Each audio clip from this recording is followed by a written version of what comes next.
आज का कहियो भाऊजी हमरा हमर दुख सुनावल ना जाओ। आज काउची होल हमरा से कहा ना जी त सुना पर के साल हमर मौगी पर सौतिए हो गेलो।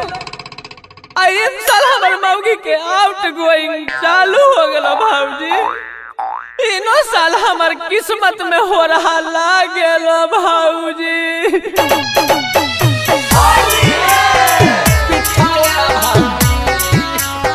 Magahi recording studio Pawapuri.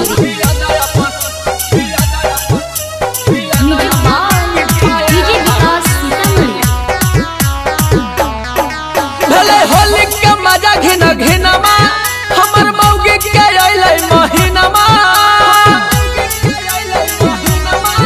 भले होली के मजा घिना घिनमा हमर मौगी के अइलै महीनमा। ये भाऊजी किया है भाऊजी ठप्पा ठप्पा चुआ है मीठा खिया दे अपन पिठा। ये भाऊजी किया है भाऊजी ठप्पा ठप्पा चुआ है मीठा खिया दे अपन पिठा। ये भाऊजी होलिया में हमारो बिगड़ गेलो चतरा ओकर चीजवा में लागल होला कतरा। ये भाऊजी की चीजवा में लागल होला कतरा। ये भाऊजी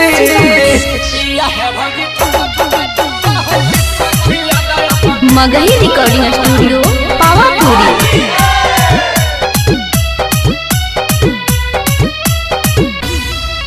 अरे डालिए की रंग ओकर पहले से लाल है। होली खेले ला मन हमर बेहाल है। अरे डालिए की रंग ओकर पहले से लाल है। होली खेले ला मन हमर बेहाल है। बिना ऐठन के पड़ गेलो गिट्ठा ऐसो रह गेलो खेत हमर भिठा। ये भाऊजी किया है भाऊजी ठप्पा ठप्पा चुआ है मीठा खिया दे अपन पिठा। ये भाऊजी किया है भाऊजी ठप्पा ठप्पा चुआ है मीठा खिया दे अपन पिठा। ये भाऊजी आहे पुआ फुलौरी नहीं चाही भाभरवा अपना जो बन से हटाई दया चाहरवा। ये भाऊजी धीरे धीरे लागो हो छुछरु खबित तो फागुनवा तोरे तरलियो बिहारी कुंदनवा। लागो हो छुछरु खबित तो फागुनवा तोरे तरलियो बिहारी कुंदनवा।